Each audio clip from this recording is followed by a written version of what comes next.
यों हुआ अर्जुन और श्री कृष्ण में युद्ध। एक बार महर्षि गालव जब प्रातः सूर्यार्घ्य प्रदान कर रहे थे, उनकी अंजलि में आकाश मार्ग में जाते हुए चित्रसेन गंधर्व की थूकी हुई पीक गिर गई।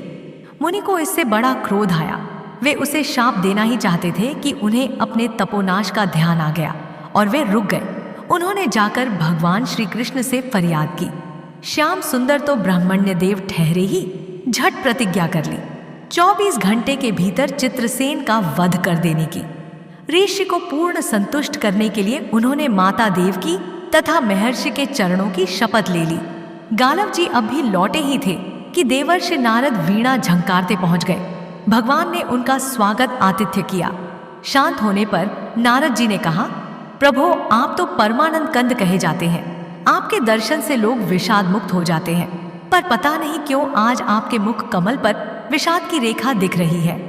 इस पर श्याम सुंदर ने गालव जी के सारे प्रसंग को सुनाकर अपनी प्रतिज्ञा सुनाई। अब नारद जी को कैसा चैन आनंद आ गया।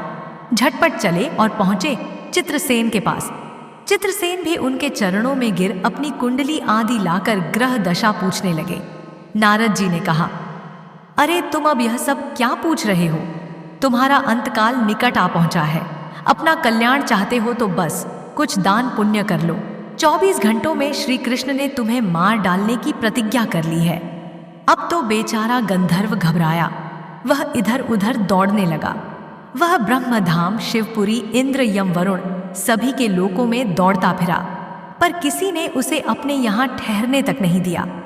श्री कृष्ण से शत्रुता कौन उधार ले। अब बेचारा गंधर्वराज अपनी रोती पीटती स्त्रियों के साथ नारद जी की ही शरण में आया। नारद जी दयालु तो ठहरे ही, बोले, अच्छा यमुना तट पर चलो।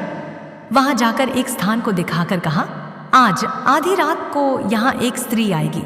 उस समय तुम ऊंचे स्वर में विलाप करते रहना, वह स्त्री तुम्हें बचा लेगी। पर ध्यान रखना, जब तक वह तुम्हारे कष्ट दूर कर देने की प्रतिज्ञा न कर ले, तब तक तुम अपने कष्ट का कारण भूलकर भी मत बताना। नारद जी भी विचित्र ठहरे। एक ओर तो चित्रसेन को यह समझाया, दूसरी ओर पहुंच गए अर्जुन के महल में सुभद्रा के पास। उससे बोले, सुभद्रे, आज का पर्व बड़ा ही महत्वपूर्ण है। आज आधी रात को यमुना स्नान करने तथा दीन की रक्षा करने से अक्षय पुण्य की प्राप्त होगी। आधी रात को सुभद्रा अपनी 1-2 सहेलियों के साथ यमुना स्नान को पहुंची। वहां उन्हें रोने की आवाज सुनाई पड़ी। नारद जी ने दीनोद्धार का महात्म्य बतला ही रखा था। सुभद्रा ने सोचा, चलो अक्षय पुण्य लूट ही लूं। वे तुरंत उधर गईं तो चित्रसेन रोता मिला। उन्होंने लाख पूछा, पर वह बिना प्रतिज्ञा के बतलाए ही नहीं। अंत में इनके प्रतिज्ञाबद्ध होने पर उसने स्थिति स्पष्ट की। अब तो यह सुनकर सुभद्रा बड़े धर्म संकट और असमंजस में पड़ गई। एक ओर श्री कृष्ण की प्रतिज्ञा, वह भी ब्राह्मण के ही के लिए, दूसरी ओर अपनी प्रतिज्ञा। अंत में शरणागत त्राण का निश्चय करके वे उसे अपने साथ ले गईं। घर जाकर उन्होंने सारी परिस्थिति अर्जुन के सामने रखी। अर्जुन का चित्रसेन मित्र भी था। अर्जुन ने सुभद्रा को सांत्वना दी और कहा कि तुम्हारी प्रतिज्ञा पूरी होगी। नारद जी ने इधर जब यह सब ठीक कर लिया, तब द्वारका पहुंचे और श्री कृष्ण से कह दिया कि महाराज, अर्जुन ने चित्रसेन को आश्रय दे रखा है, इसलिए आप सोच विचार कर ही युद्ध के लिए चलें। भगवान ने कहा, नारद जी, एक बार आप मेरी ओर से अर्जुन को समझाकर लौट आने की चेष्टा करके तो देखिए। अब देवर्षिपुर दौड़े हुए द्वारका से इंद्रप्रस्थ पहुंचे। अर्जुन ने सब सुनकर साफ कह दिया, यद्यपि मैं सब प्रकार से श्री कृष्ण की ही शरण हूं और मेरे पास केवल उन्हीं का बल है, तथापि अब तो उनके दिए हुए उपदेश क्षात्र धर्म से कभी विमुख न होने की बात पर ही दृढ़ हूं। मैं उनके बल पर ही अपनी प्रतिज्ञा की रक्षा करूंगा। प्रतिज्ञा छोड़ने में तो वे ही समर्थ हैं। दौड़कर देवर्षि अब द्वारका आए और ज्यों का त्यों अर्जुन का वृत्तांत कह सुनाया। अब क्या हो, युद्ध की तैयारी हुई। सभी यादव और पांडव रण क्षेत्र में पूरी सेना के साथ उपस्थित हुए। तुमुल युद्ध छिड़ गया। बड़ी घमासान लड़ाई हुई, पर कोई जीत नहीं सका। अंत में श्री कृष्ण ने सुदर्शन चक्र छोड़ा, अर्जुन ने पाशुपतास्त्र छोड़ दिया।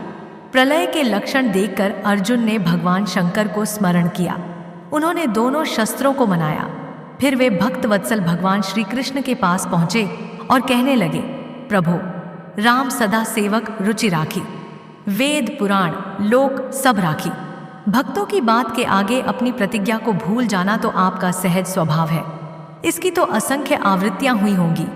अब तो इस लीला को यहीं समाप्त कीजिए। बाण समाप्त हो गए। प्रभु युद्ध से विरत हो गए। अर्जुन को गले लगाकर उन्होंने युद्ध श्रम से मुक्त किया। चित्रसेन को अभय किया। सब लोग धन्य धन्य कह उठे। पर गालव को यह बात अच्छी नहीं लगी। उन्होंने कहा, यह तो अच्छा मजाक रहा।